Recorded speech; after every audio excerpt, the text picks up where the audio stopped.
Brian Smith here, and welcome to the Dream Path Podcast, where I try to get inside the heads of talented creatives from all over the world. My goal is to demystify and humanize the creative process and make it accessible to everyone. Now let's jump in. Jason Moore, welcome back to the Memorial Day Dualcast. Well, thanks for inviting me back, Brian. As always, I appreciate it. So Jason, we are here to talk about two podcasts, Shawn Krause and Michael Surrey, both related in an important way. They're both animators, and we launched both of those episodes in the same week, and we called it Animation Week. So let's talk about both of them together. What did you think of Michael and Shawn? Well, I thought both interviews were great. Both Michael and Shawn, had similar journeys on their way to working for big animation companies like Disney and Pixar, and they've been involved in creating some of the most iconic animated films of all time. And I think it's cool that we were able to talk to those guys and get an insight into how the animation process works and just the amount of time that goes into creating animated films. I found it to be very interesting because I used to dabble in drawing and animation as a kid. Yeah, I found it fascinating too, how long it takes to shoot 5 seconds of film. Right. 2 weeks. Unreal. 2 weeks to put together 5 seconds of film. Yeah. And I knew it took a long time to animate, but I figured with computers, it would be a lot faster than that. Me too. But I guess when you look at how long it takes to crank out a sequel to a movie like Toy Story, so the years between Toy Story 1 and Toy Story 2 are indicative of just how long and painstaking that process is. Mm-hmm.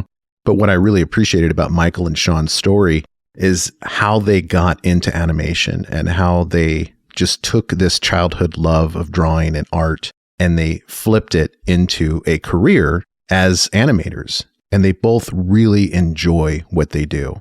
It's a passion for them. And that passion kind of played out through Pixar with Shawn Krause and through Disney and Dreamworks with Michael Surrey. They were there for many years and then found that they needed to do something else to feel personally fulfilled. And so they found Spire Studios and are working in this startup, brand new company, Spire, working on some pretty fun films, including that animated feature with Danny McBride called Trouble. Yeah, I can't wait to see that. I mean, Danny McBride is so hilarious. And I'm trying to imagine that scenario, Danny McBride as the main character. And actually, when you get into trouble, you go to a place called Trouble. And it's probably going to be very funny, I would imagine. It's a brilliant concept. Oh, yeah. It reminds me a little bit of Inside Out. They created a world that is basically visualizing something that is an emotion. Mm-hmm. And trouble isn't necessarily an emotion like what you saw happen with Inside Out, but it is a concept that hasn't been animated before. Right. It is not a world that's been animated before. So it's unique and it's fun and interesting. And I really can't wait to see it, especially with, as you say, Danny McBride. What a comic genius he is. Oh, man. That's going to be hilarious. Eastbound and Down is still one of my favorite HBO series. I loved him in Tropic Thunder, too, when he was the explosives guy. Oh, classic. Tropic Thunder. That's one of those movies that there's a debate right now in the film world about how well that movie holds up over time, because there are a lot of references and jokes in that movie that are pushing the envelope. Oh, yeah. But I love that debate. I think it's a fair debate to have, but I still love Tropic Thunder. Every time it comes on, I watch it. There are movies like Jerry Maguire, Tropic Thunder, Role Models. They may not age well for whatever reason, but for me, they're just classics and will always be. Oh, forever. Yeah, absolutely. One of the things, too, I liked hearing, especially the Michael Surrey interview, just where he started from. And the fact that he started from doing Care Bears. And it just really made me laugh when you brought up Care Bears. And he goes, oh, you're going deep on me. Oh, wow. Because he's like, that was so long ago. That was his very first kind of real job in animation. And he said that he got his first car with the Care Bear money. And I thought that was really cool. Yeah, spending that sweet Care Bear cash on a car. Had to have been doing good. He had to have been doing good enough.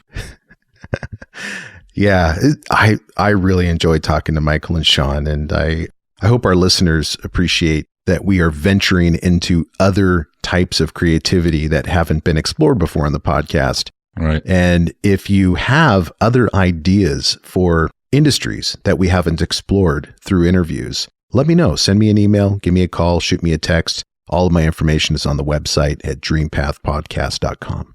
Yeah, please do. So we had some bad news this week, Jason. As you know, I forwarded that email to you about BJ Thomas passing away. Yes. Very sad. Yeah, BJ was one of my favorite guests on the show still to this day, and I've interviewed quite a few people. But when folks ask me, who are the guests that you really connected to the most? BJ is right up there in the top 3. And the reason for that is twofold.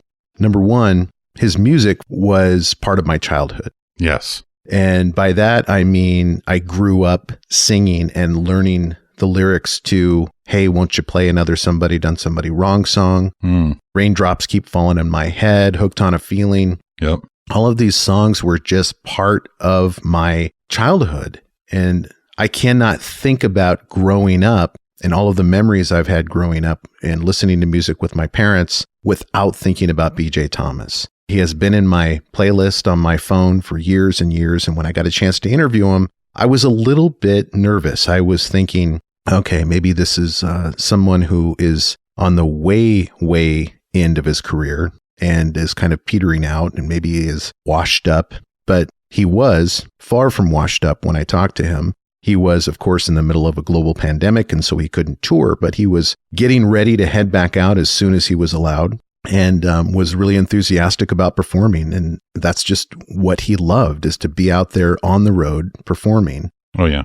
And the second reason I really feel I connected with him during the interview was our shared experiences during our childhoods. What I mean by that is that BJ talked about growing up with an alcoholic father, a father who was struggling with addiction. Yep. And I mentioned that I grew up with a dad who struggled with addiction as well, specifically with alcoholism. Right. I remember him looking at me through that Zoom screen and he kind of teared up. And if you go to the YouTube video, which is the #1 most viewed YouTube video on my entire channel, BJ Thomas's interview, you will see the tears well up in his eyes when he says, you know what I'm talking about then, Bryan. Yeah. And I did. And it was that type of connection that was unforgettable. And it really makes you appreciate this forum for having long-form conversations, because you can't, in a 5 to 10 minute interview, get to that point where you're making that type of connection and you're revealing those types of memories with guests, those shared memories, those commonalities. And it was really special. So rest in peace, BJ Thomas. And thank you for the 50 years of music that you've given to the world. And I'm sure that music is going to keep on giving. Absolutely. Rest in peace. You know, there is one beam of light in this whole thing, and that is the music itself. We have an entire catalog of songs from BJ Thomas. He had such a rich, smooth voice. You know, there are a ton of videos out there on YouTube that you can go back and watch and listen to that will take you all the way back to the beginning of his career and some more recent videos too. And what I liked was the fact that his voice didn't change much over the years. He took care of his voice and performed a lot because he sounded great, even in his more recent performances. He did. I remember a video he shot just a couple of years ago with Kebmo. I don't know if you saw that on YouTube, but I did, yeah. He was really well regarded by musicians. He was a musician's performer. Right. And a musician's singer. And it was obvious when you watch the Kebmo video that younger folks like Kebmo are looking up to BJ as legends. Yes. And he's a nice guy too. Super nice guy. I've seen interviews with other singers that worked with him, said he's just a country gentleman, you know, Southern country gentleman. Just a super sweet guy. So yeah, rest in peace, BJ. So Jason, we have an exciting month coming up. Yes. We've talked about this in previous duocasts, but now it's happening. It's happening. We are going to be interviewing Moby this week. Right on. About his new album, Reprise, and also his documentary. We're going to be interviewing a number of folks that I will list off all their names because I'm a little bit superstitious and I don't want to count chickens before they're in the can and ready to launch. Right. But, you know, it's an exciting month for both of us. And I hope that we'll be able to keep the momentum going in July and August. Right. You don't want to give any hints because I don't know all of the interviews that you have, but You mentioned one of them to me, and I'm not going to say anything. I'm going to let you say it. Well, I'm not going to give any hints right now. I will say that one of them could go up in smoke. Oh. And I don't want to say anything until we have that recorded, but it could go up in smoke. That's all I'm going to say. Okay. All right. That works for me. And I am going to be recording my first in-person, face-to-face interview this month in Ellensburg, Washington. Nice. I'm going to be talking to a musician who is part of the fabric of the history of grunge music in Washington State in the Pacific Northwest. Wow. And I'm going to be talking to him at his recording studio in Ellensburg, and I'll be launching that episode probably in July. Cool. So what do we have coming up next in the can, ready to launch, my friend? Well, right now we have an interview with Susan Wrubel. Oh, that's right.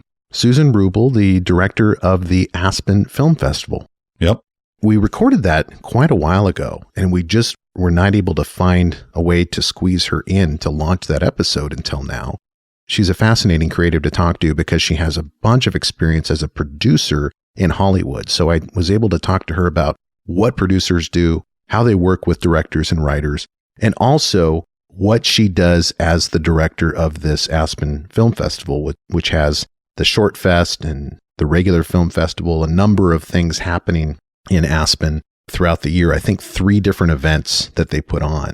But I was able to see a few of the short films this year for the Short Fest and talk to her about those. So that was a fun interview. Yeah, I'm looking forward to hearing the finished product. I'm almost done with it. Oh, right on. Yeah, we'll get to hear that next week. Sweet. Jason, it was really good talking to you, my friend. Well, as always, it's great talking to you, Brian. Thanks for inviting me back, and I look forward to it again. All right, have a great week. You too, man. Hey, thank you for listening, and I hope you enjoyed today's episode. If so, I have a favor to ask. Can you go to wherever you listen to podcasts and leave me a review? Your feedback is what keeps this podcast going. You can also check us out on Instagram, Twitter, and Facebook with the handle @DreamPathPod. And as always, go find your dream path.